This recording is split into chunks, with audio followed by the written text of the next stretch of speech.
Ryan, the Wolverines made their decision at quarterback thanks to the play last week by J.J. McCarthy against Hawaii. He will be the starter going forward for the Wolverines, and they have another scrimmage, another warm-up before the Big Ten Conference schedule starts against the UConn Huskies, who have had a hard time even keeping their program, let alone winning football games.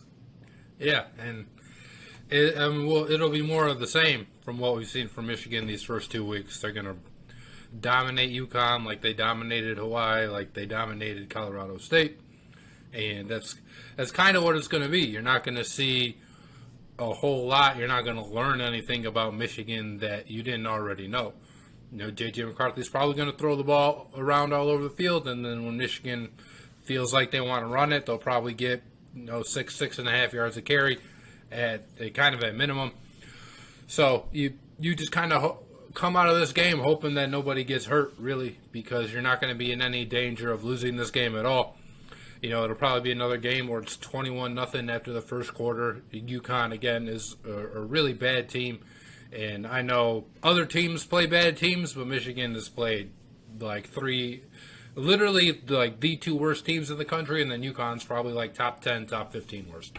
So if you're looking to learn something, you're not going to. Everybody's going to look good. Michigan might get a shutout that they haven't got this year.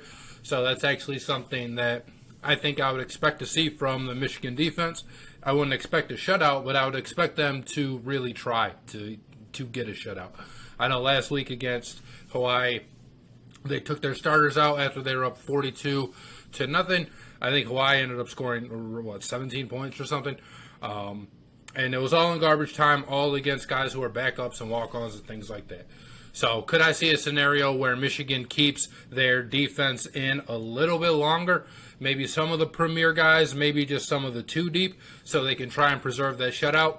Yeah, because the shutout's obviously going to be way harder in Big Ten play when they start next week. I guess that's the only really point of pride for Michigan right now, though. Otherwise, this game's going to be just a laugher. Man just lost his starting spot, and you're already calling Cade garbage and second starter and all that stuff, second squad, third squad. Yeah. Bad against Hawaii. Yeah, he really bad. He did not look good against Hawaii. Michigan in general look great. They've outscored their opponents 107-17 so far. The Huskies, they're not good. Their one win came against FCS Central Connecticut. They lost to Utah State 31-20 in week 0, and then got blowed out at home by Syracuse 48-14. The defense has been awful, and Michigan's averaging over 50 points a game, so expect a lot from Michigan. Like Hawaii, one of the worst in total defense, 101 right now to be exact. They allow over 410 yards per game, and they let over 250 of that through the air. Where the Huskies could make some noise is that they have a bit of a running game. Their main ball carrier, Nathan Carter, he's got 384 yards on the year so far through 3 games. That's over 100 plus per game. He's averaging over 6 per carry. Again, talk about who they played. Utah State, not good this year. Utah State's been good in the past, not this year.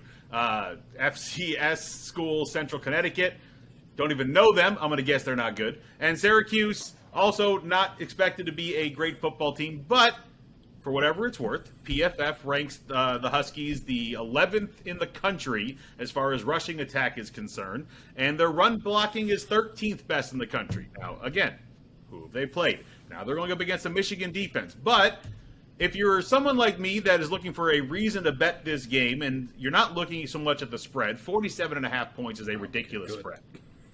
But the over-under is around 60, which means either Michigan's going to completely dominate the whole time and do a shutout, or the Huskies have to pull some weight if Michigan scores 50. The Huskies got to get around 10. Can they do it with a running attack that's showing that they're competent at least in running the ball? Maybe there's a chance that the Huskies can score a touchdown, kick another field goal, they put up 10 points on the board, and now Michigan doesn't have to put up as many to get to the over. So if you're looking for a bet I think the over-under is the smarter bet, whichever side of that you want to go on. I don't want to touch a 48-point spread, me personally.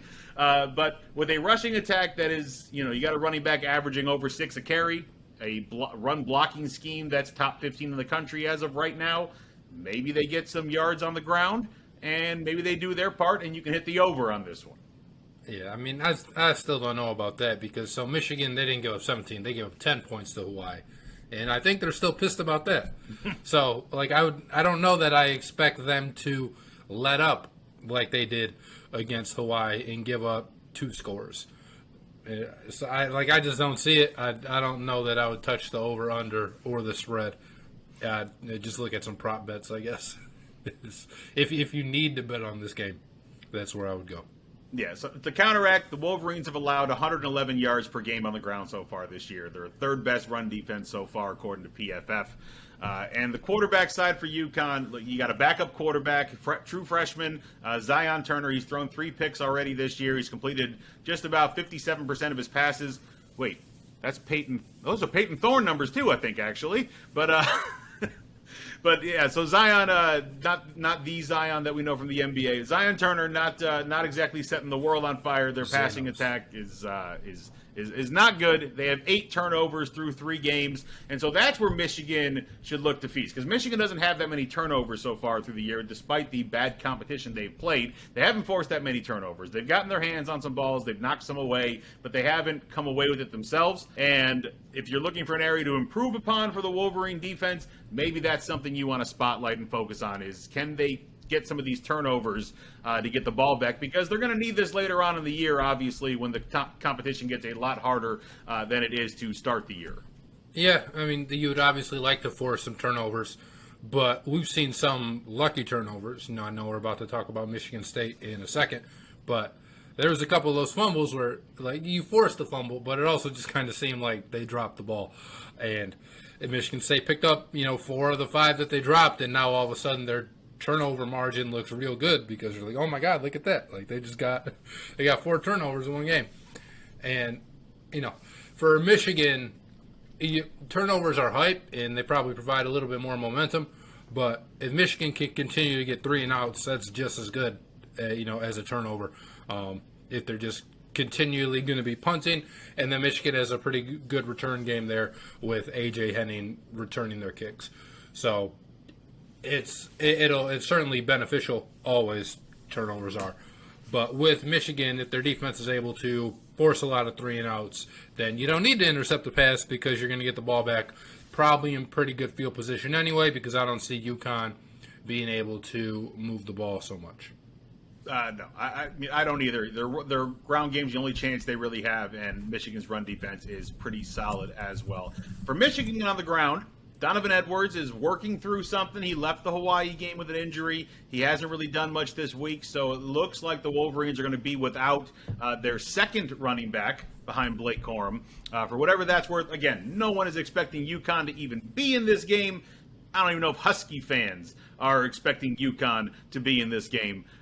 So we're not expecting anything like that, but for whatever it's worth, what you're looking for as far as betting sides, Michigan's running attack is not at full strength. Again, for whatever that's worth. But I don't think either one of us is worried about that. I don't want to touch this spread as far as actual betting is concerned, but for the sake of our show, Ryan, 47.5 points, Michigan covering it, or UConn getting inside of it? I'll give it to UConn. That's a lot of points. All right, just for argument's sake, I'll pick the Michigan side. Hey, Ryan Griffin here. Thank you so much for watching today's episode of Griffin and Bass. Be sure to give us your thoughts in the comments below. Remember to click the bell to receive the latest notifications from DSN, and subscribe for breaking news, community blogs, polls, contests, and other content